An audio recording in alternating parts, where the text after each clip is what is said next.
ఇప్పుడు మనం 2025వ సంవత్సరం మార్చి నెల 1వ తేదీ నుంచి 31వ తేదీ వరకు ద్వాదశ రాశులు 10వ రాశి దశమ రాశి మకర రాశి వారి జ్యోతిష్య బలం భూతభవిష్యత్తు వర్ధమానం ఎలా ఉందో గవ్వల శాస్త్ర ప్రకారం చూద్దామండి. 9 గవ్వలు 3 సార్లు వేసి వాటిని లెక్కబెట్టి వారి జ్యోతిష్య బలం భూతభవిష్యత్తు వర్ధమానం ఎలా ఉందో చూద్దామండి. ఈ గవ్వల శాస్త్రాన్ని లకుట ప్రశ్న శాస్త్రం అంటారు, చింతామణి శాస్త్రం అంటారండి. వారి జాతక బలం మకర రాశి వారి జాతక బలం ఎలా ఉందో భూతభవిష్యత్తు వర్ధమానం శుభయోగం అశుభయోగం గ్రహయోగం గృహయోగం చూద్దామండి. 2025వ సంవత్సరం 1వ తేదీ నుంచి 31వ తేదీ వరకు మార్చి నెల అండి.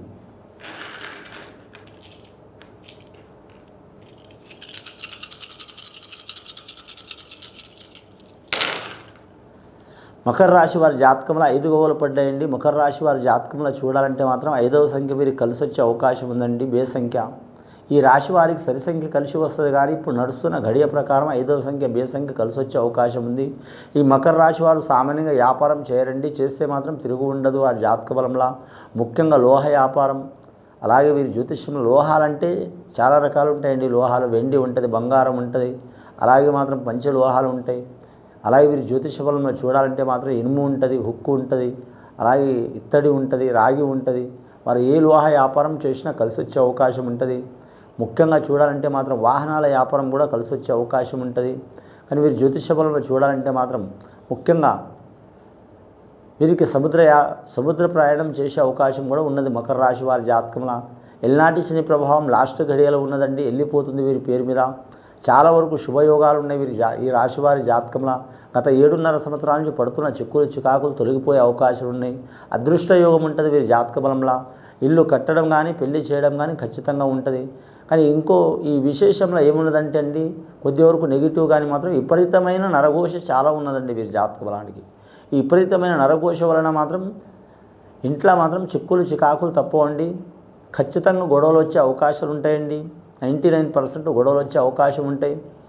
వారి ఇంటి వారితో కానీ, అన్నదమ్ములతో కానీ, అక్క చెల్లెలతో కానీ, పిల్లలతో కానీ, పెద్దలతో కానీ, రక్త సంబంధికులతో కానీ, బామ్మలతో కానీ, ఇంకా రక్త సంబంధం అందరితో ఖచ్చితంగా గొడవలు చిక్కులు చికాకులు వస్తాయి. కాబట్టి ఈ రాశివారు మాత్రం ఖచ్చితంగా నవగ్రహాల్ని పూజ చేయటం, అలాగే శనేశ్వరుని ఆరాధన చేయటం, అలాగే శ్రీ వెంకటేశ్వర స్వామిని ఆరాధన చేయటం, ఆంజనేయ స్వామి ఆరాధన చేయటం, అలాగే మాత్రం మీరు జాతకంలో చూడాలంటే మాత్రం శనేశ్వరునికి తైలాభిషేకం చేయటం, అలాగే వీరు జ్యోతిష బలంలో చూడాలంటే మాత్రం ముఖ్యంగా మాత్రం నల్ల వస్త్రం తొడగకపోవటం, అలాగే నల్ల వస్త్రం ఒకరికి ఇవ్వకపోవటం, అలాగే వీరు జ్యోతిష బలంలో చూడాలంటే మాత్రం ముఖ్యంగా మంగళవారం రోజు శనివారం రోజు మాత్రం శనికి సంబంధించిన వస్తువులు కొనకపోవటం ఇవ్వకపోవటం మంచిదండి. శనికి సంబంధించిన వస్తువులంటే తైలం 1, వాహనం 1. రెండవది వీరు జ్యోతిష బలంలో చూడాలంటే మాత్రం ముఖ్యంగా ఉప్పు లక్ష్మీదేవత, ఉప్పు ఇవ్వటం కానీ తీసుకోవడం కానీ కొనటం కూడా కానీ ఇబ్బందికరమైన యోగం ఉంటుందండి. ఆ సముద్రంలో వచ్చిన లక్ష్మీదేవత నుంచి ఆ ఉప్పు యోగ బలం ఉంటుందండి, లవణం. అలాగే వీరి జాతకంలో విపరీతమైన నరఘోష ఉంటుంది. కాబట్టి మాత్రం మంగళవారం రోజు సాయంత్రం పూట మాత్రం ఖచ్చితంగా మాత్రం ఒక నిమ్మకాయ తీసుకొని వారి సింహద్వారంలో మాత్రం అటొక సైడు ఇటొక సైడు మాత్రం కోసి పెట్టాలంటే దాని మీద మాత్రం పసుపు కుంకుమ మాత్రం వేయటం మూలంగా మాత్రం వారి మీద ఇంటి మీద ఉన్న ఈర్ష్య అసూయ ద్వేషం వెళ్ళిపోయే అవకాశాలు ఉంటాయి. అలాగే కొన్ని గృహాలకు మాత్రం వాళ్ళు 2 అంతస్తులు ఉండొచ్చు, 3 అంతస్తులు ఉండొచ్చు, 10 అంతస్తులు ఉండొచ్చు అండి. బూజు పట్టుకుని ఉంటుంది. ఆ బూజు మూలంగా ఏముంటుందంటే అండి అరిష్టలక్ష్మి ఉంటుంది. అరిష్టలక్ష్మి అంటే జ్యేష్ఠలక్ష్మి, అంటే ధనం విపరీతంగా వస్తూనే ఉంటుంది, కానీ మనశ్శాంతి ఉండదు వీరికి.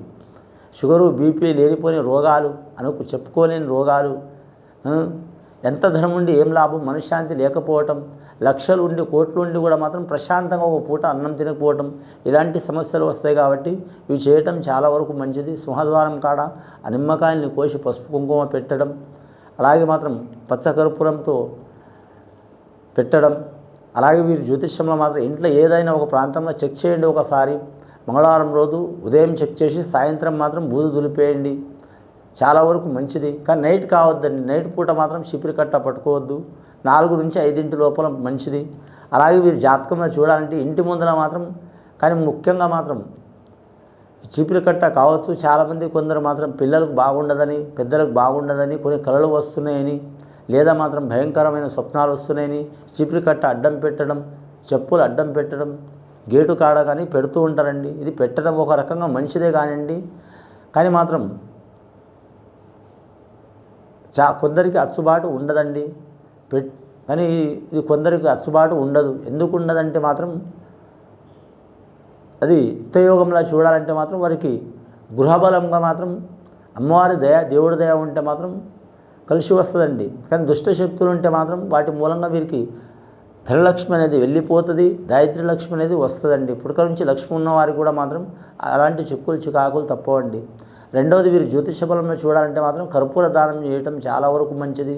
అలాగే చూడాలంటే మాత్రం అష్టమూలిక గుగ్గిల మంగళవారం రోజు, శనివారం రోజు, అలాగే వీరు జ్యోతిష బలం చూడాలంటే అష్టమి, అమావాస్య రోజు, పౌర్ణమి రోజు, కానీ మాత్రం అలాగే సోమవారం రోజు, వీరికి ఇష్టమైన ఏ రోజైనా సరే ఇంట్లో మాత్రం ధూపం ఇవ్వటం చాలా వరకు మంచిదండి. 8 దిక్కులు వారి ఇంటి మీద గృహదోషం ఏదైనా సరే వెళ్ళిపోయే అవకాశం ఉందండి. రెండవసారి గవ్వలేసి చూద్దామండి మకర రాశి వారి పేరు మీద.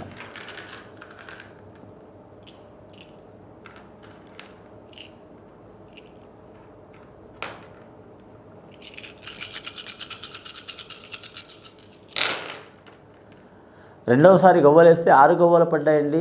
మకర రాశి వారి జాతకానికి విశేషమైన రాజయోగం ఉందండి. రాజకీయ నాయకులకు తిరుగు ఉండదు కానండి. ఇక్కడ ఏంటంటే అదృష్టంలోనే కొద్దిపాటి దురదృష్టం ఉందండి. ఆరోగ్య సమస్యలు ఖచ్చితంగా ఉంటాయండి వీరి జాతక బలంలో. మానసిక పరంగా కానీ శారీరక పరంగా కానీ ఒత్తిడులు చాలా ఉంటాయి.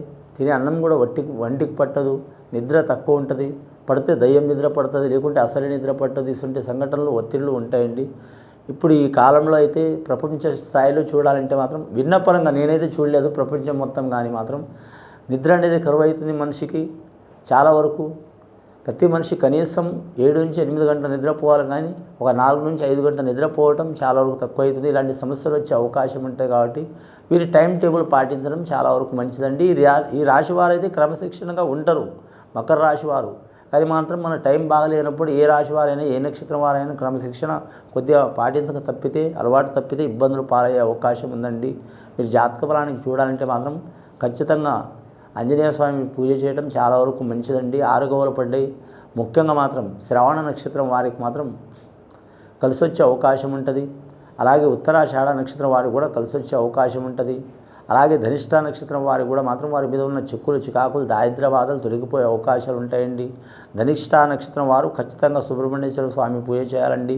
ఉత్తరాషాఢ నక్షత్రం వారు సూర్యనారాయణమూర్తి, సూర్యుడికి అధిపతి అంటే మాత్రం విష్ణుమూర్తి, ఆ విష్ణుమూర్తికి సంబంధించిన దశావతారంలో ఏ దేవుడినైనా పూజ చేయాలండి. ఇక వీరి జాతక బలాన్ని గత కొన్ని సంవత్సరాల నుంచి పడుతున్న బాధలు, చిక్కులు చికాకులు తొలగిపోయే అవకాశాలు ఉన్నాయి. ఎల్నాటి శని ప్రభావం పోతుంది కాబట్టి లాస్ట్కి శనీశ్వరుని పూజ చేయడం చాలా వరకు మంచిదండి. కానీ సద్బ్రాహ్మణులతో పూజ చేయించడం చాలా వరకు మంచిది. ఇది విని చూసి ఆచరించే వారికి చాలా మంచి ఫలితాలు కలుగుతాయండి. శుభం భూయత్.